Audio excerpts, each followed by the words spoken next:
So perfect. Um, I'm not Stephanie, as you guys can see, and so I will be hosting this meeting today.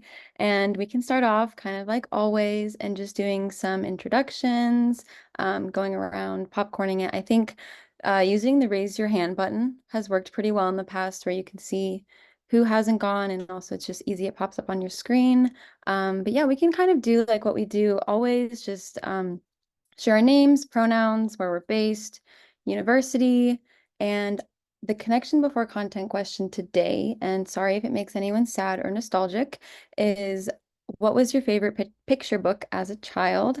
And I can go first, give a little example. My name is Aila Yurochko. I use she, her pronouns. I'm from Louisiana, but I'm based in Virginia, and I go to school at Virginia Tech. And I would say my favorite picture book was probably The Giving Tree or The Very Hungry Caterpillar. That one's a classic, sticks to mind. And I can popcorn it to Stephanie. Hi, everybody. I'm Stephanie. Pronouns are she, her, ella. I'm based in Miami, Florida, and I don't attend a university anymore or ever again. Very exciting. Um, and I'm the Higher Education Action Team Leader and Student Engagement Director here at CCL. So really great to have you all here and to have Aila hosting. My favorite picture book as a child was The Little Prince. For so many reasons. I just feel like it has so many deep lessons, and it's actually weirdly a book I still reread every year. My mother read it to me in Spanish when I was a kid, and then I read it in English, and now I read it in French every year. So it's been it's been on this journey with me throughout my life. And I don't see anybody who has their hand raised, but if you haven't introduced yourself and would like to, just go ahead and raise your hand so we can more easily popcorn. June, raising his physical hand. I'll hop onto my laptop in a second, but hi, I'm June, he, him.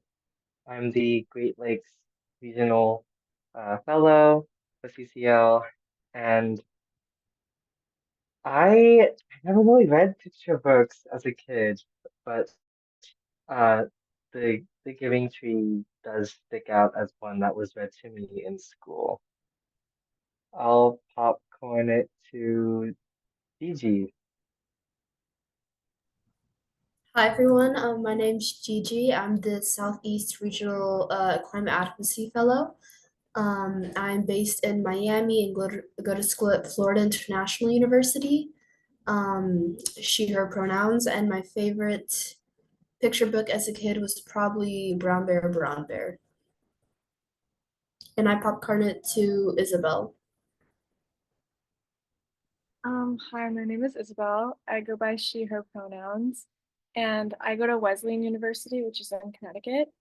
And I think my favorite picture book as a kid was this book called Miss Rumphius. It's just very nostalgic for me. I don't know if you guys have read it, but it's I still like reference it today as well.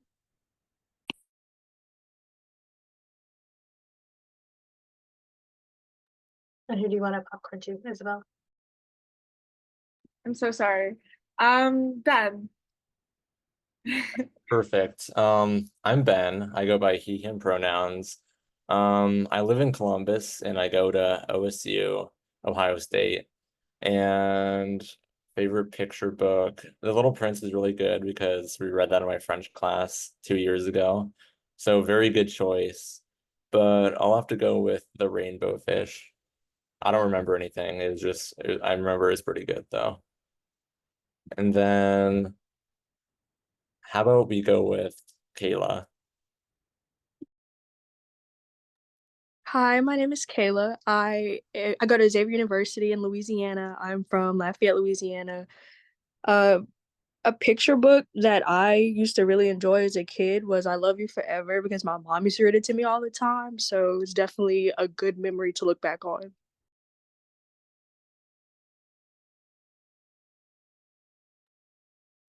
Ayla, who do you want to pass it on to? Oh, I'm so sorry. I'll pass it on to Denise. Hi, my name is Denise. My pronouns are she, her. I'm from New York and I go to Stony Brook University. I think my favorite picture book would probably be No David. I used to love it a lot when I was a kid. Yeah, I'd pass it along to Yana. Hello, my name is Yana. I forgot to change my name. Sorry about that. I use they, them pronouns. I'm also from New York, actually, which is cool. And I go to Yale University. I think my favorite picture book is also probably Little Prince. I didn't really read that many as a kid, unfortunately, or at least I don't really remember them. But I really like The Little Prince. It's like really, it's a meaningful book when you're reading as an adult also. So has everyone gone? I didn't really remember. Um, I think we're just missing Safe. okay, this one. Hi everyone, my name is Safe. It pronounced as the word safe, so it would be easy. I'm a PhD researcher at Virginia Tech. I study elections and policies. So I would be talking with you today about the elections, and we will be chatting about it. My pronouns is he, him, and like I heard so many people talking about the Little Princess, but I also like the Little Princess, and it was like a part of my childhood and later on in my teenagers too. So yeah. Okay, I think everyone's gone. And so with that, I can pass it over to Safe. He just went, and he's our guest speaker for today. He's gonna give an exciting presentation on elections and the climate. So I'm not gonna have a presentation. Presentation is gonna be a discussion, and that's the whole goal of this. I'm gonna try to chat with you about elections and what should we do and the best options. Not about candidates, but like the best option about how we see election. So I have a very little PowerPoint. We're not gonna spend so much time on this, but I just want to keep something that we can all see up front. So today we're talking about US elections. So before I start, I want to hear from every one of you, what is democracy? So when you think about democracy, what comes to your mind?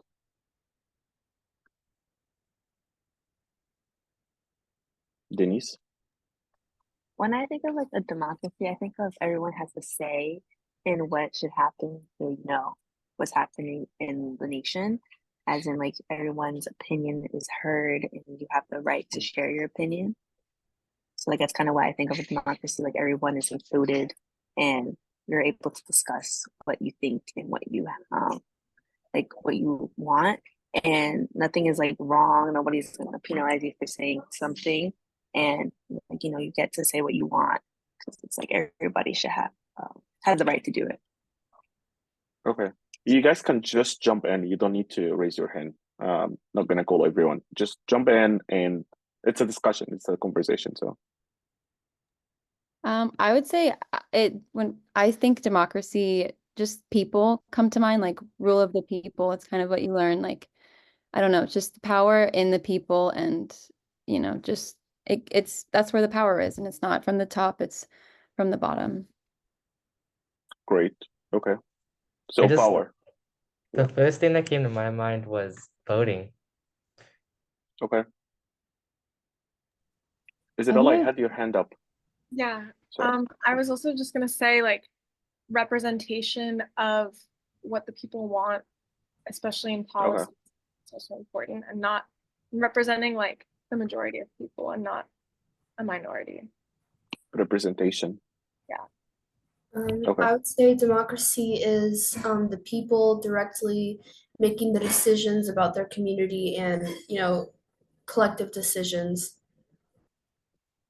Okay, that's also great. Collective decisions. What else?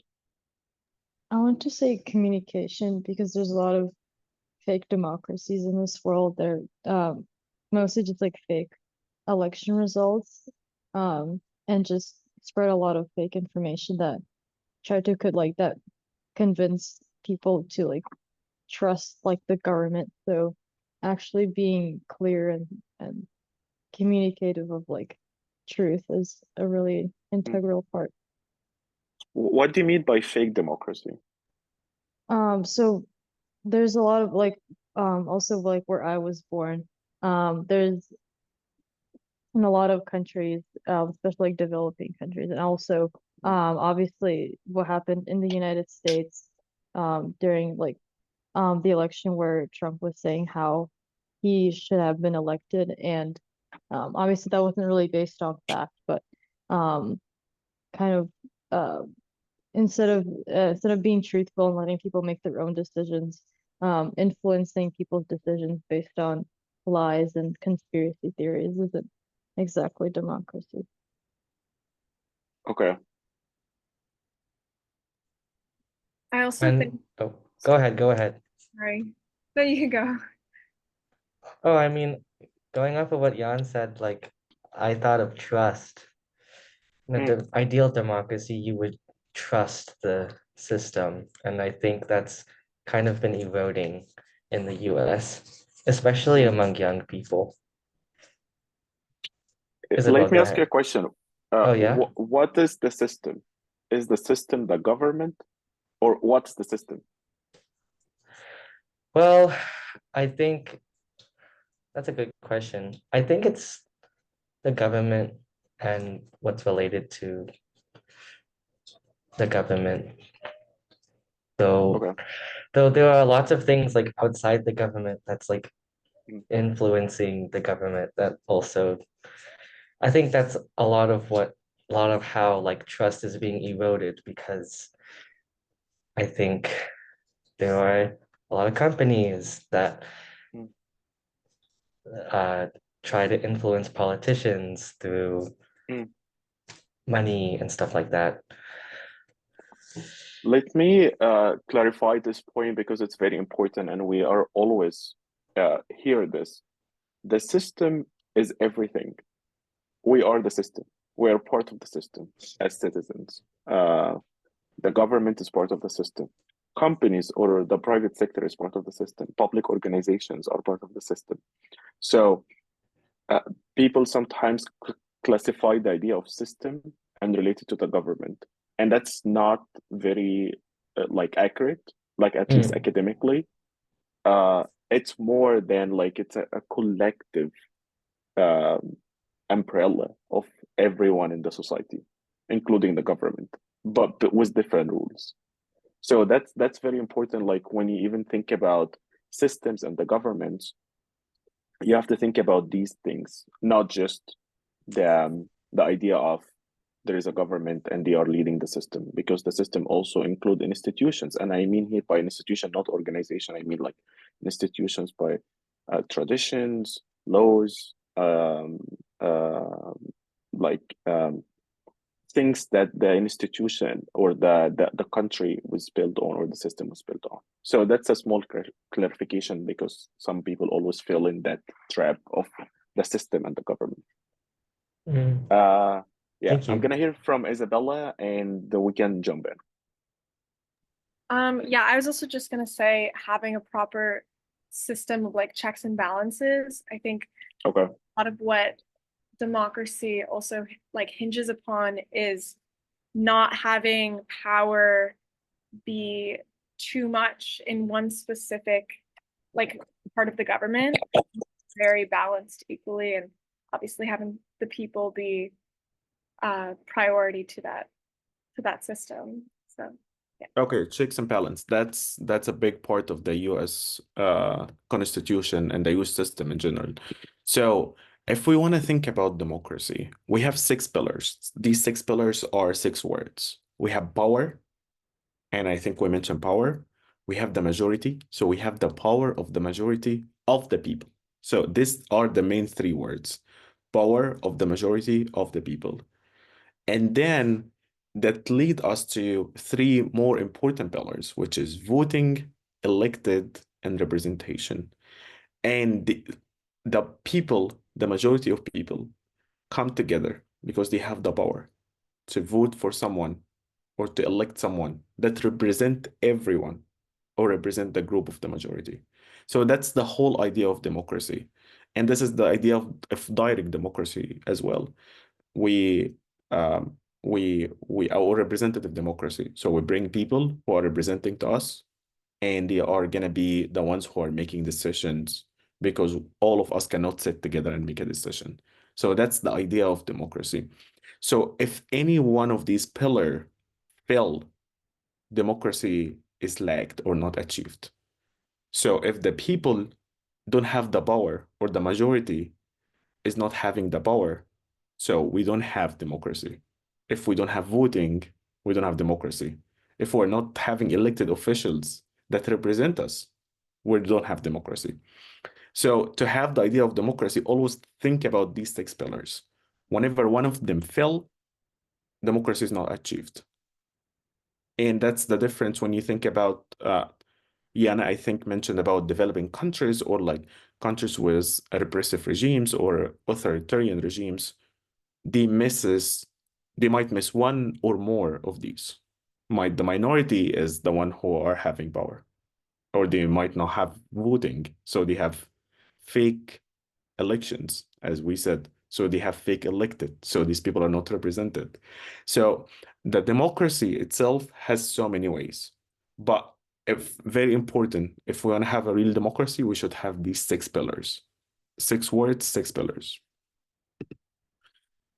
But what we know well, to achieve democracy, everyone should vote. Everyone should have the right to vote, and everyone should have an equal right to vote. And that's the main idea of democracy. We are all here equal when it comes to voting.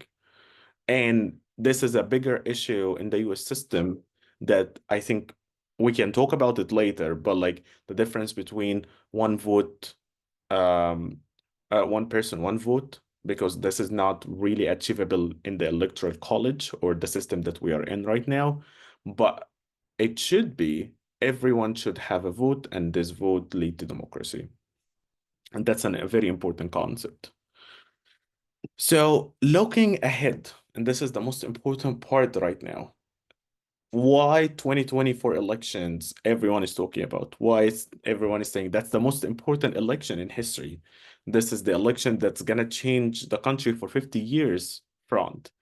So we have many reasons, because we have so many things on the election ballot, even if you're not voting for these things, but these things are very important, and the next president will determine how these things will go. We have, of course, we have been talking about protecting democracy, and we have seen what happened in January 6th. And that was the biggest attack to the democracy in the history of the US, maybe even like we were getting, like the Civil War was even like a different situation, but like we had a bigger attack to democracy on January 6th. We also have reproductive health care rights for women. That's a big part on the ballot, and so many people are interested and very passionate about this topic. We have people talking about the economy and how the economy should be and look, and of course immigration, and how immigration should be, and irregular migrants that come across the country and how they should be treated and what they should do. Of course, foreign policy, and we show how foreign policy, to be clear, foreign policy has never played a role in the US elections. Never. Like when we come back from the first election to now, foreign policy has never played a role. But at the same time, we see young people are very interested, and they are really interested about the war in Gaza and Israel, and so many people are very vocal in the campus protesting that happened a few months ago. So we have been seeing foreign policy play some role right now. We're not sure how this role will be big in the next election, but we can say like foreign policy might play a role. Climate change, of course, and this is our topic.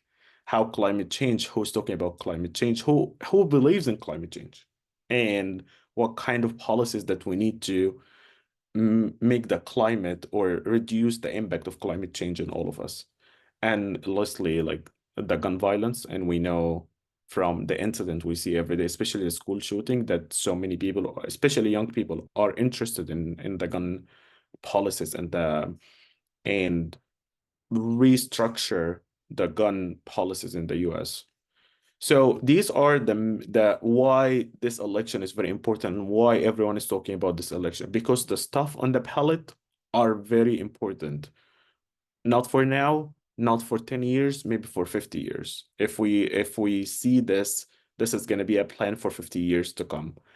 And it's that's why all political scientists, all politicians, everyone you hear on the TV talks about the importance of this election. So let's go to young voters, which is our conversation now. So we know from the history that young voters have the lowest turnout in US elections, like the lowest among all ages. So young voters are voters between 18 to 29 years old. And we know that they are the lowest age cohort in any election. So they are very low in turnout. And also at the same time, they are the lowest among all Western democracies. So like if we compare US voting to the UK or Germany or France or Australia or whatever, any democracy, we will find the US is the lowest among young people. But that's not, that's like this situation is very weird when it comes to political scientists and academics like me who are working on young people voting, because we see from the data that young people are very interested in politics, but they don't vote, which is don't make any sense. Like, why are you saying you are very interested in elections and you are very interested in the country and you're very interested in politics, but you don't go to vote? So there is here kind of we actually don't know. Like research doesn't even know yet what is the reason behind this, because we have so many theories about that, but we don't know exactly. So we know that young voters are voting between 14% to 50%. That's the highest we have seen, 50%, compared to 65 years old and plus, which are the seniors. They vote between 45% and 80%. So think about that. Like older people are voting almost twice and 3 times than younger voters, which is the ones that they have the future.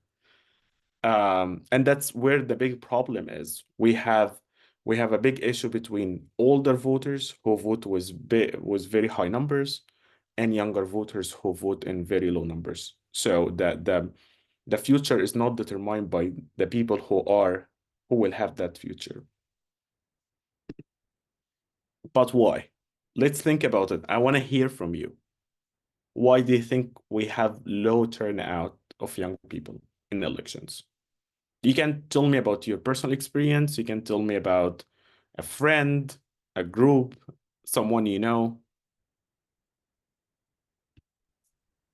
I think maybe one of the reasons why is because I don't necessarily think that there's like proper education to young people in a lot of places on how to actually like register to vote and like how to go through the voting process, because like they're the ones that haven't done that before. So I think it's probably like very intimidating for some young people, especially if they don't live in a place or like in a community that's like very politically active. Okay, so registration, that's the big one here. Okay, what else? I think there are some other barriers, like a lot of young people are in school, they're in college, maybe away from home, and I know a lot of people who just don't want to request an absentee ballot, or they think that it's too complicated to do, and they say they can't go home to vote. So there's stuff like that, and maybe they can't vote in person, and that might be a small percentage, or they just don't really want to. Also, I know a lot of people who just don't really care enough, and they say, I'm away from home, I can't, or like stuff like that. So these are two problems. You don't care enough, and that's valid. Some people don't care enough about voting. They don't see it like as important to them, and that's fine. That's in all age cohorts. But also you say they don't have the knowledge, enough knowledge to know how to vote if they are not in their state, right? Okay. Have anyone taken a civics class in high school? Raise your hand if you took a civics class. Okay. Okay, can someone tell me what is the thing that you really remember from your civics class regarding elections? Anything.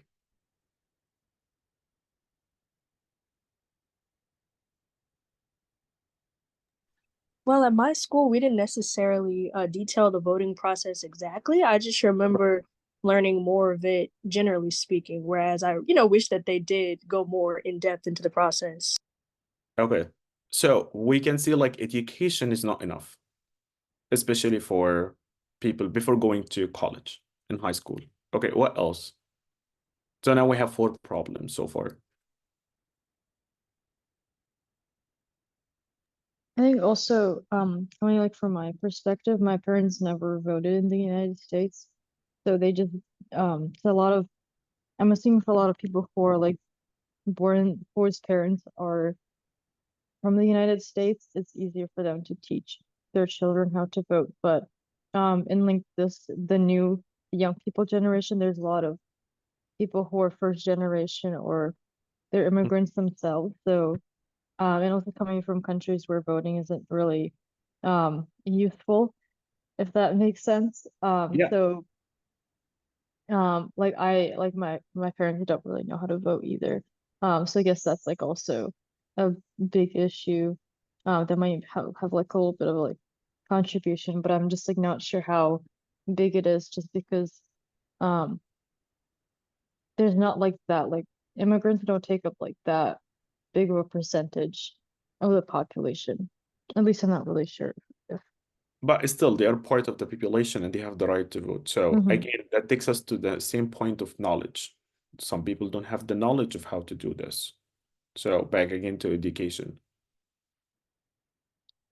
Any more ideas?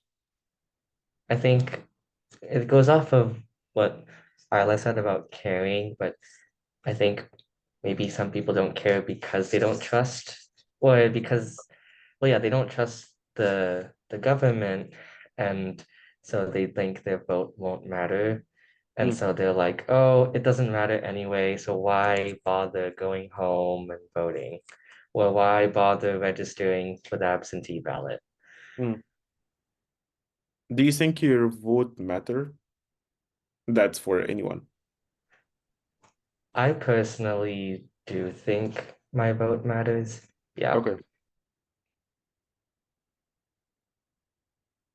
Does anyone think that their vote doesn't matter? It's fine. That's not like it's fine. Like that's totally fine. I would say Okay. I think my vote matters, but this group is probably the only group of people in my life who would agree. Wow. Wow. Like, I do think it matters, but there is that small part of me that nags me saying, you're so small. You're so small. Yeah, that makes sense. That also in the research, there is a whole idea or a whole part of the literature talking about self-esteem and how young people are seeing themselves not impacting the system and they are very, very small and don't have the capacity to do anything. And that's understandable psychologically and sociology too. But at the same time, we don't see this with other groups. So we don't see other groups think the same way, think that their vote doesn't matter as young people think about that. Yeah, so these are all valid reasons.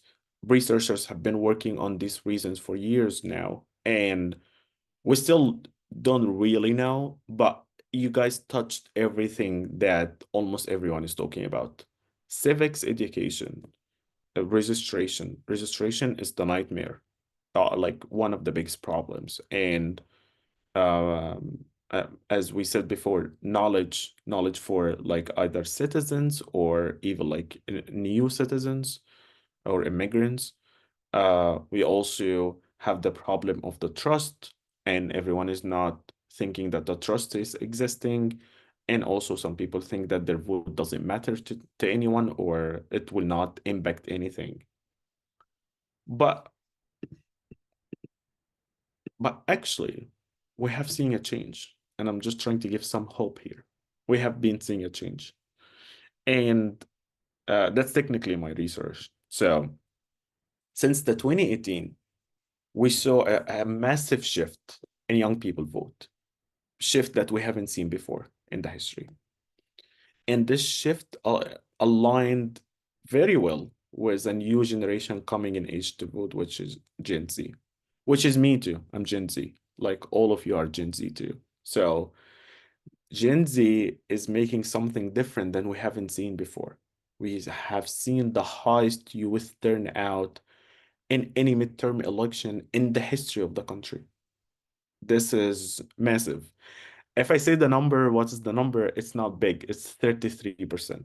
But if you know that in the election before this, which was 2014, the percentage was 13%.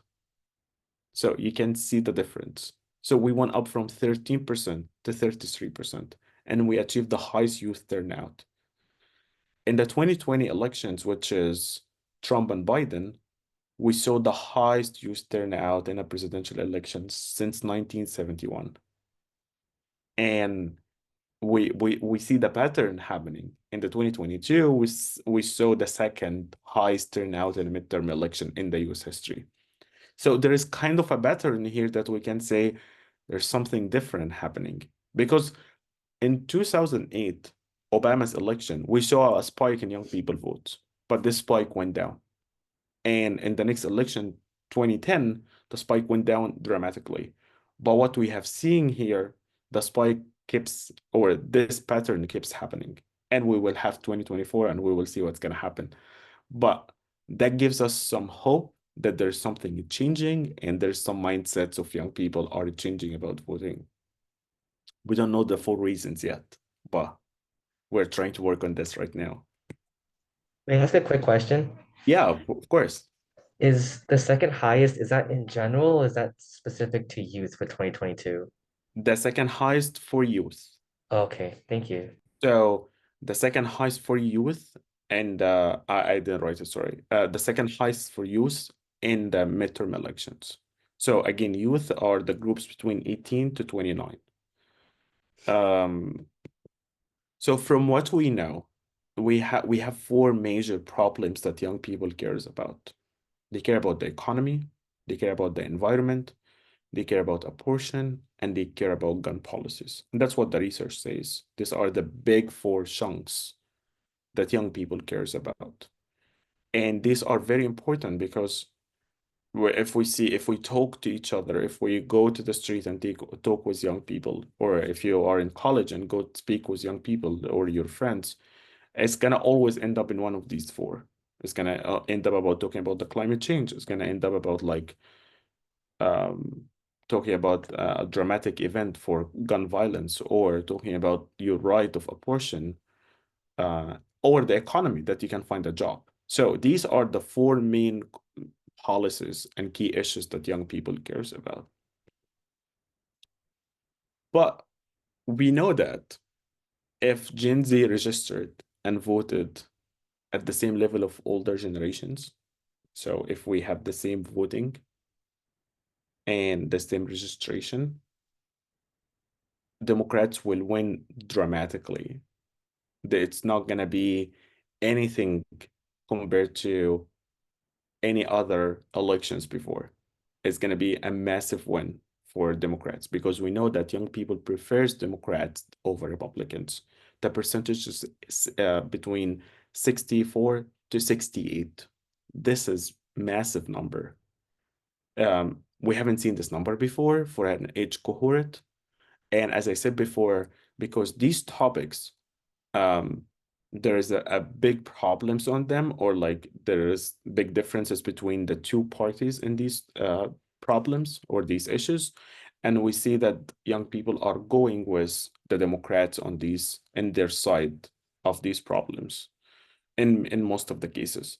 So if we're talking about 68% of young people are preferring Democrats from the last few elections, that will show us if young people voted at the same level and mobilize at the same level as we mobilize older people, young people will make everything much easier for Democrats. And that's what Democrats are trying to do right now.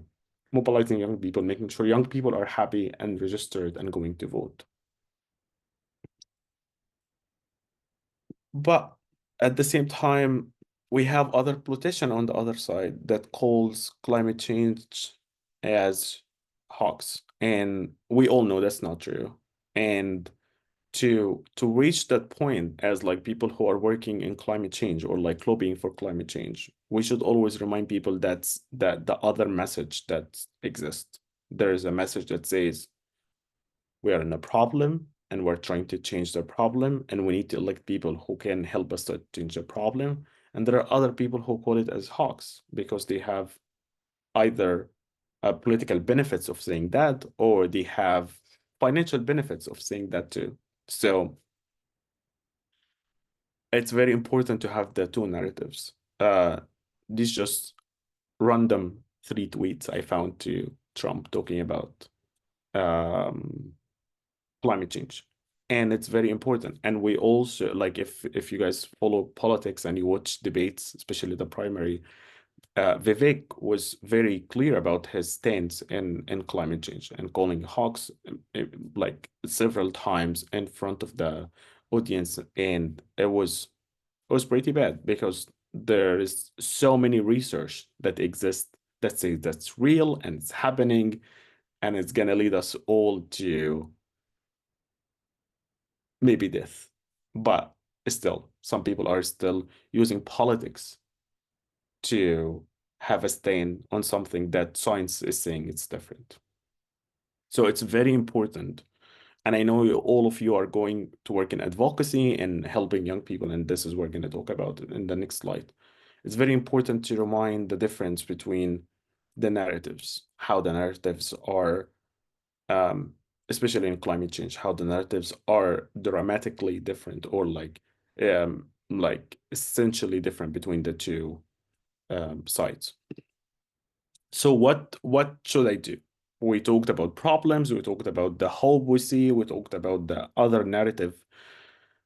First thing is you need to help young people to register. This is the most important thing. If you know how to register, help young people to register. If you know how to go to the system, help other people. You just need to help 2 people, 3 people, as much as you could. Ask your friends, oh, did you register? And help in registering. Keep advocating. That's very important because people, as I said before, will sometimes forget, get lazy, are not able to come up, or they are not interested. If you keep advocating, they're going to be interested. If you say something they are close to them, they're going to be interested. So keep advocating is very important. And I know sometimes it feels so hard when you go to a classroom and you feel like you're just talking to the air and no one is listening to you. But literally, like if you just change one person's mind or make them like think for a second about what you're saying, that's very important and it will make a change later on. 30 is volunteering, and volunteering can happen in so many ways, what you guys are doing right now, and that's very important. Also volunteering for like registration, as I said before, volunteering for talking to other people and encouraging other people to go vote, helping other people to go to vote and access the ballots. And the last thing, as I always said, when you are going to an election day and you have friends, take 2 with you. Always do this. Like take 2 of your friends with you to the election center and make sure you guys are voting together. Even if you are in different election centers, just take 2 with you, drive them, make sure that they are voting. And always choose the one that you know they might not vote, or choose the relatives that they know that they are not going to vote. So these are like can be like small actions, but think about it as collectively, it will make a big impact. And this is also part of the narrative that you can speak with other people in your campuses about. And lastly, this presentation is not sponsored by cats and dogs, and it's done. and I'm happy to answer any questions from you guys. This is my email address, and yeah.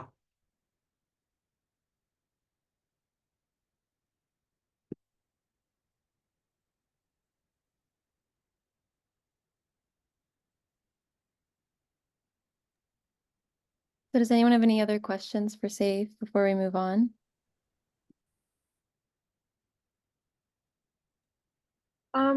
I have one question. So, like, on my campus at least, most people are like very politically engaged and like planning on voting, but there's always people too who are like, and also my campus is pretty democratic leaning, but there's always people who like don't want to vote because they're not like in love with either candidate.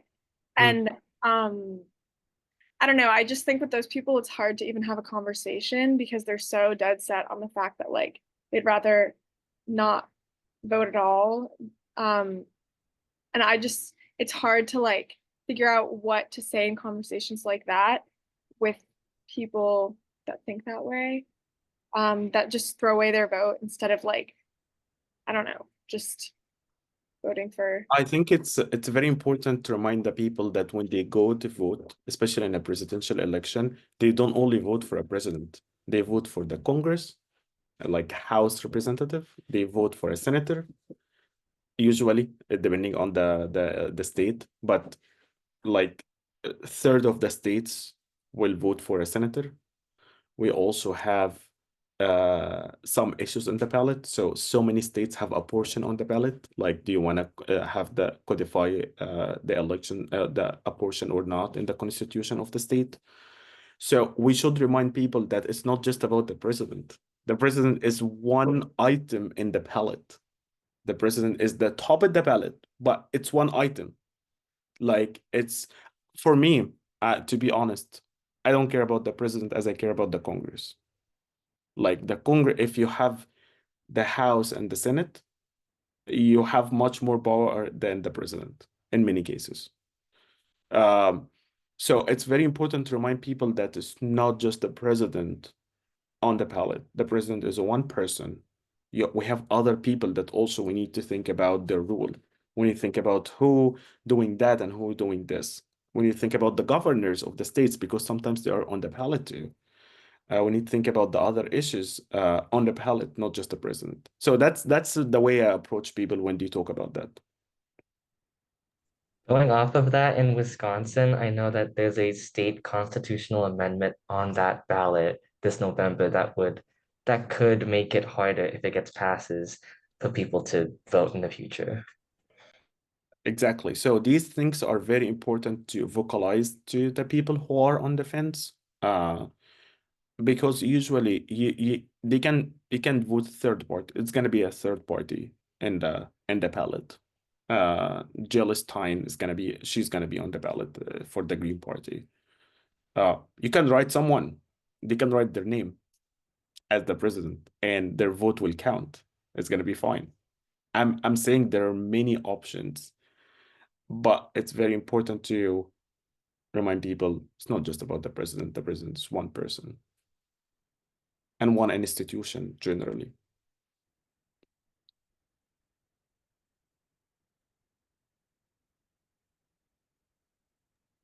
Does anyone else have any other questions? Okay, well, thank you so much, Saif, for coming on so late and sharing such important information with us. Yeah, and thanks again for being here.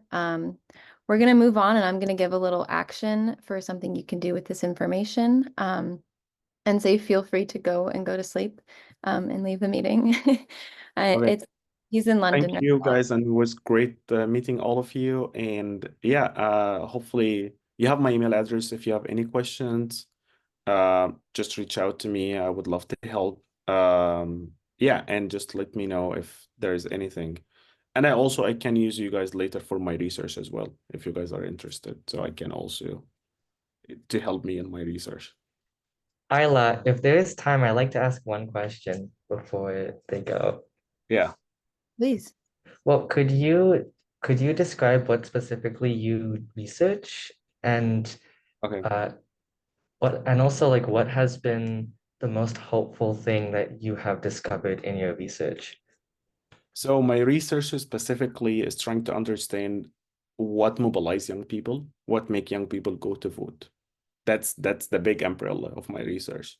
I'm looking specifically on Gen Z and trying to see what are the reasons that increased Gen Z votes in the last 3 elections, and trying to see what happened to make them do this, and what's the difference. So at least we can learn from this in the future that these things are important to young people, and we can mobilize young people by these issues or these ways.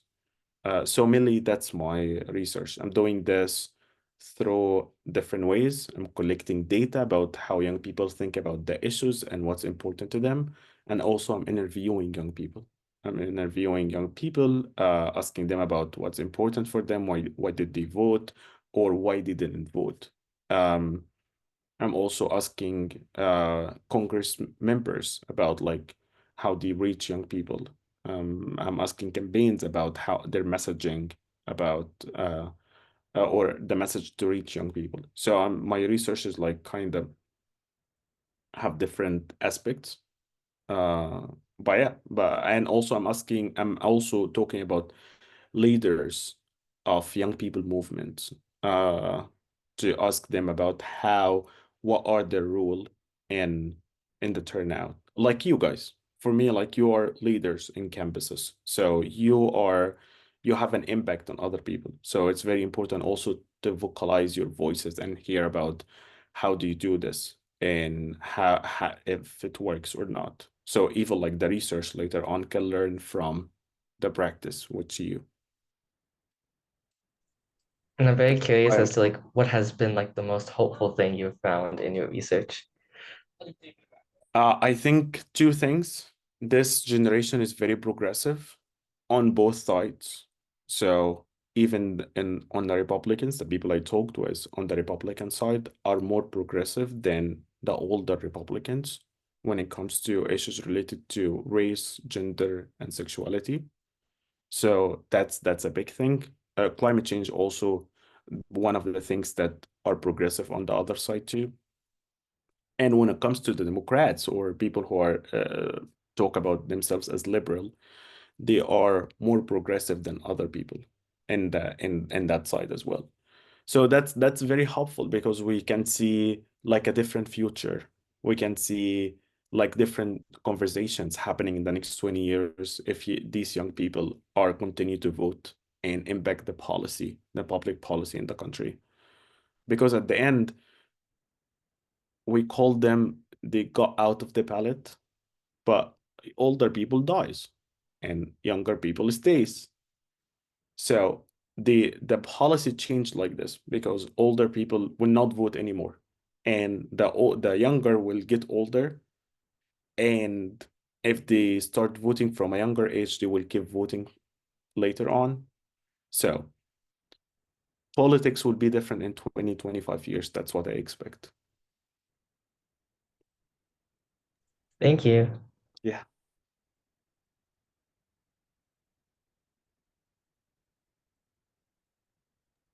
Okay, do we have any more questions? Okay. Thank Thanks. you so much. Yeah, thank you so much. I was really happy being with you guys. Yeah. Okay, have a good night. Much. Thank you. Bye. You.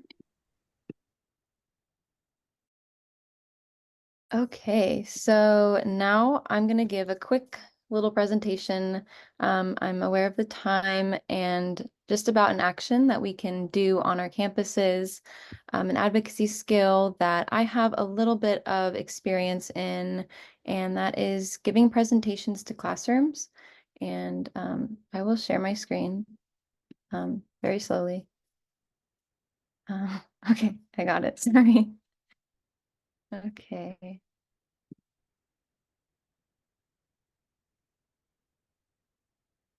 Okay, I did it.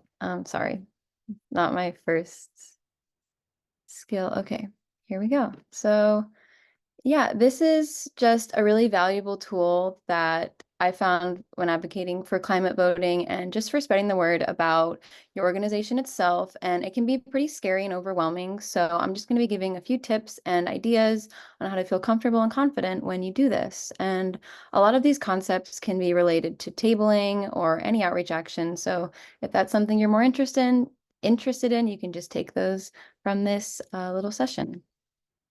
But yeah, we're pretty much just going to be going over how to actually present in classrooms, feeling comfortable in rejection, and then any questions you guys have. And reintroduction, that's me. I'm the Mid-Atlantic Fellow for CCL, and my name's Aila. So yeah, before we start, I just want to say I did use this presentation to very shamelessly show off some of my pictures from my most recent trip to Washington State. Sorry, not really sorry, but yeah, so before we get into how to actually give a presentation, my first tip for this very seemingly daunting task is to just do it. Rip the Band-Aid off. It really gets easier the more you do it. After 3 to 5, it genuinely feels so easy. You can start small, like going to one of your own classes or another organization you're in. Or for me, I preferred to do it in front of a class where I didn't know anybody, because in my mind, if I messed up, I would literally never have to see them again. So yeah, how do you do this? First, find a class. It can really be any subject because we want everyone to vote, but you can choose classes where you think you might have more interest. Environmental and policy classes are great ones.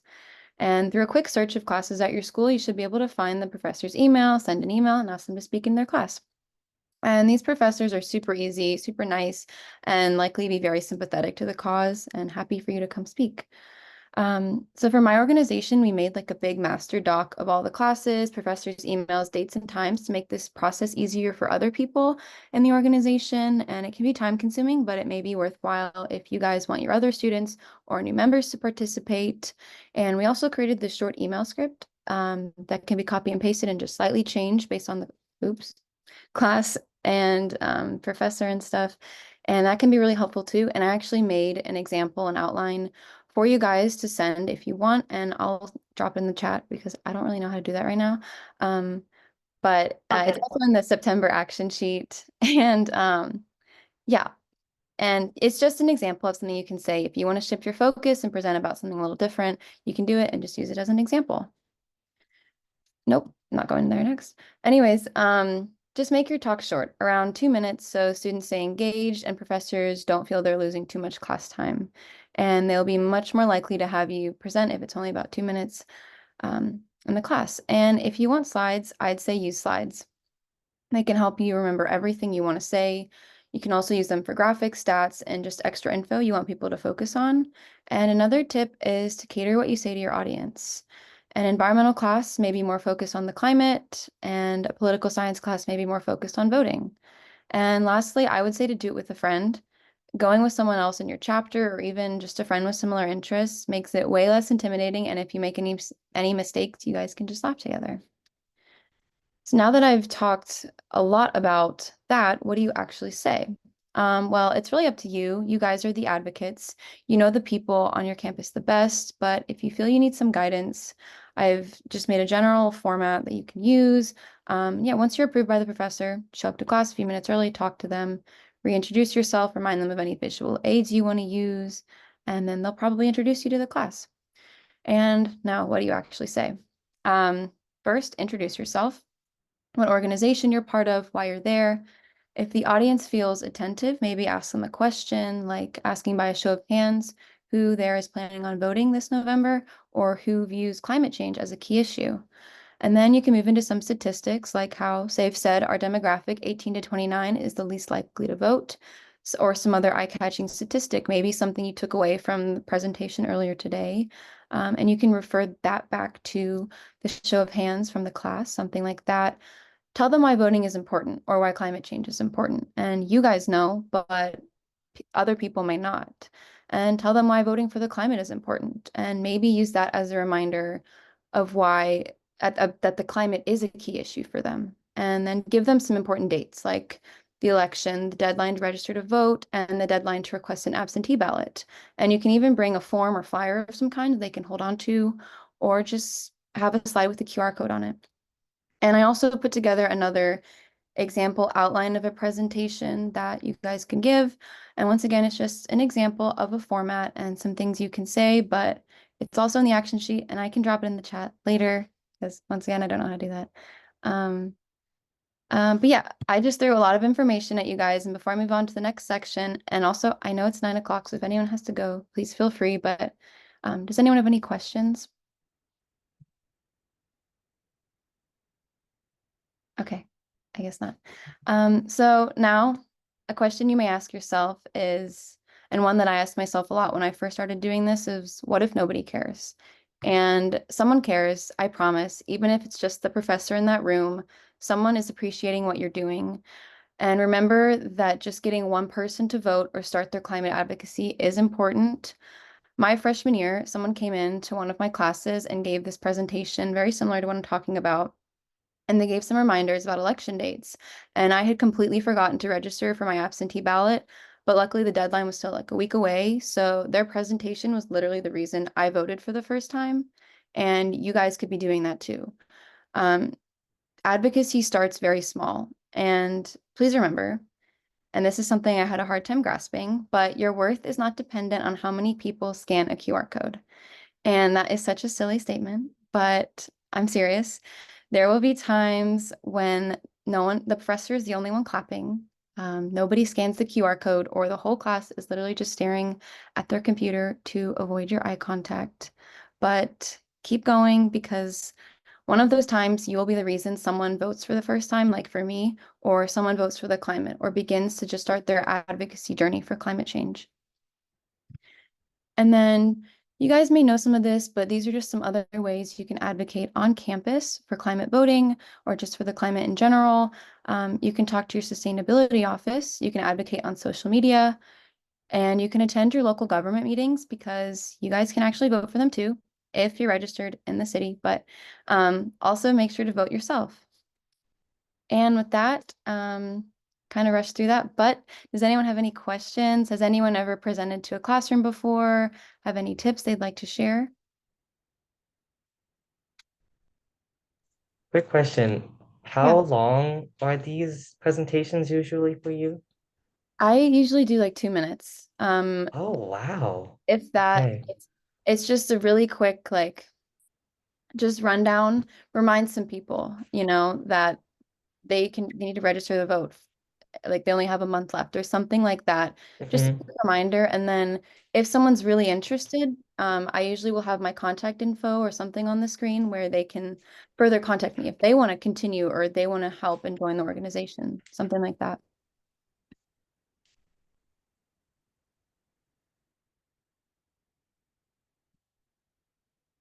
Yeah, does anyone else have any questions? Sorry, I was reading the chat. I got distracted there. I'm not good at multitasking. Okay, if not, here's my email. And that's my name. So if anyone wants to reach out to me, they have any questions, this is something they're interested in, you can just reach out to me here. I can also drop it in the chat. Now I can actually do that. Oh, thank you, Stephanie. Very helpful. Yeah, I know that it's 9:03, but if you guys have the time, we can quickly go over the September action sheet. And Gigi has sort of taken the lead on that. And so I'm going to pass it over to Gigi just to give us some updates. And I'll actually be the one sharing my screen. So I'm going to do that too.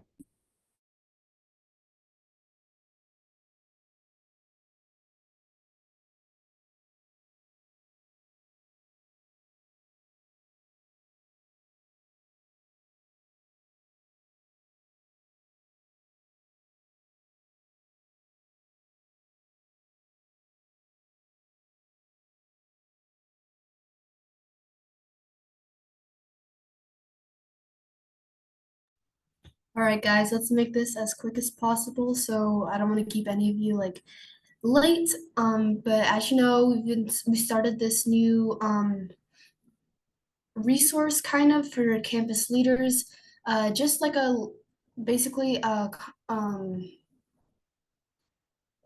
your options for action this month. If you need ideas, if you need direction. This action sheet can give you like an idea of what's going on with CCL and how you can engage, how your chapter can engage on the same wavelength. So it's a great resource to stay kind of into CCL. So first up, the information you can share with your volunteers this month.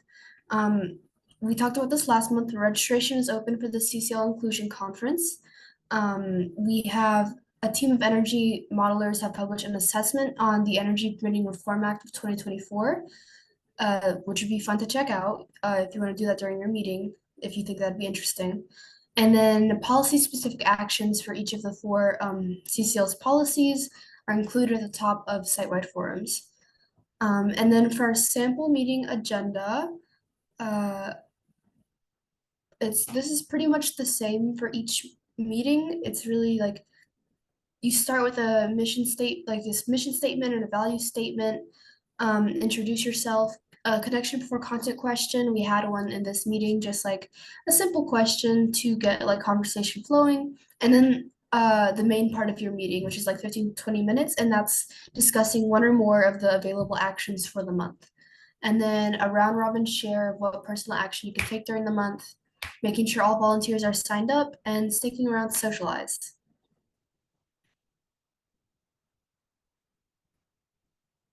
So this month we have 4 actions for you guys to choose from or get ideas from. One is to participate in the Environmental Voter Project to get the vote out. Engage in the Climate Goat campaign. As you can see, there's really an election theme going on. Write Congress about the Energy Permitting Reform Act of 2024, and then participate in the carbon fee and dividend movement. So for the Environmental Voter Project, CCL is working in kind of a partnership with them to reach out to environmentalists who have a tendency not to vote. You'd be surprised, but environmentalists do not have a good track record of voting. So it's really important to reach out to those groups and try and mobilize them to vote. That's what the Environmental Voter Project does. And you can engage chapter-wise through phone banking, text banking, and canvassing. So to get involved, like you might hold some sort of event where you all phone bank together or you all text bank together. You might do it at your chapter meeting or have a separate event like a pizza party. But just a fun way to gather everyone and make sure we're contributing to this very important project. And then the next action is to engage in the Climate Goat campaign. Most of you are probably aware the GO campaign is like a higher education action team and national youth action team campaign that's going on that basically is encouraging volunteers to mobilize their networks to vote. So relational organizing. We've been doing it for a while. This month we have the Back to School campaign, which is almost over. But basically it's just talking with your friends and family about how voting is important and like having those deep conversations. So possible actions for the meeting relating to the GOAT campaign is to plan an event or film where you can film short clips for social media on Why You're a Climate Voter. I did that recently. Aila helped me do that recently. You can also plan a text banking night to reach out to friends and family, encouraging them to vote. This one's pretty good. It could maybe even be at the same night you guys are doing the Environmental Voter Project text banking. Text banking is a very, very, very utile advocacy tool. So yeah, just texting family and friends and doing all of that relational organizing together at one point, because it can be kind of hard to hold ourselves accountable. Stephanie is saying there's a text banking event tomorrow night for the GO campaign.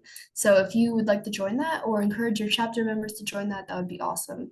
You can also set aside time at club meetings to share the Empower app link, which is how people can get officially involved and track their conversations. So it'd be very good if you can get your chapter members signed up to Empower. And then during meetings, you can also just ask chapter members to reach out to their family. This is kind of similar to the text banking. And then finally, kind of adjacent to what Aila was talking about, email a professor about presenting in their class. You know, that's a great start to take action on both of the things that were talked about today.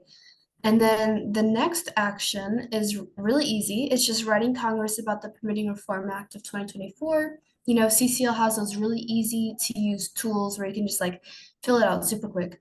And we want to get as much people communicating with Congress about this policy. It's our best chance at reducing carbon emissions this Congress. So just take some time out of the meeting. This one is pretty simple. I really recommend doing this one. Just take some time out of the meeting to have everyone go on their phones and like click a few buttons and, you know, tell Congress they want this policy. So that's pretty self-explanatory. And then finally, the last action is to participate in the carbon fee and dividend movement, this is a student-centered movement that used to be part of the Higher Education Action Team. It's focused completely on the carbon fee and dividend and, you know, promoting it as the most effective carbon policy or climate policy, mainly within colleges. So the specific actions, Isla, could you scroll a bit? You can join, there's a link to join the Slack if you're interested, and the resources for the CFD movement are right below. This month, the actions that they wanted volunteers to know about is writing Congress about the carbon fee and dividend, making carbon fee and dividend signs to place on laptops or dorm doors. That's kind of the base of the movement, those signs. In the toolkit linked above, there are examples of what those signs look like. And then making a plan to place carbon fee and dividend flyers around your campus, and finally planning a table event to educate students on campus about the carbon fee and dividend. So sorry guys, that was kind of a mouthful, but I was trying to get through it as fast as possible. Hopefully I was not too monotone. But yeah, that's about our action sheet for September. So a lot of options and a lot of ideas if anyone is interested. Awesome. Thank you, Gigi. I'm gonna just jump in quickly and wrap us up. I know we are very over time, so thank you to everybody who gave us a few extra minutes tonight to get through everything. As you can see, there is loads going on. Lots of different activities you can do. Please feel free to join that text banking event. We're not hosting it. 18 by is, which is an organization that works to get those first-time voters registered. But please do participate in that. Looks like it's going to be a great event. And it's always good to get some practice before you host your own text banking, hopefully for the Climate Goat campaign. I know we've lost most of our people, so I won't do a group photo this time, but please do be following us on Instagram at ccl.highered. There are so many examples of social media content that you all can be creating for your campuses, that you can get your volunteers involved in creating, and would really love to see more of our campus chapters engaging on there too, because that's of course like where most people our age are finding out about voting. So that's where we should be meeting them. So with that, I would like to give another heartfelt thank you to Aila for putting together tonight's agenda and getting such a great speaker. I learned so much from Saif and from you. So thank you, Aila. And truly the resources that she made for giving classroom presentations are so helpful. So please do use them. They are linked in the action sheet, which I just put the link to in the chat. So be sure you got that. I will follow up via email to make sure everybody gets their hands on this too, and you can have some really great events this month. So with that, thank you all again, and I'll hang on for a couple of minutes if folks have questions, but that's it. That's our Campus Leader Strategy call for September. Thanks for joining.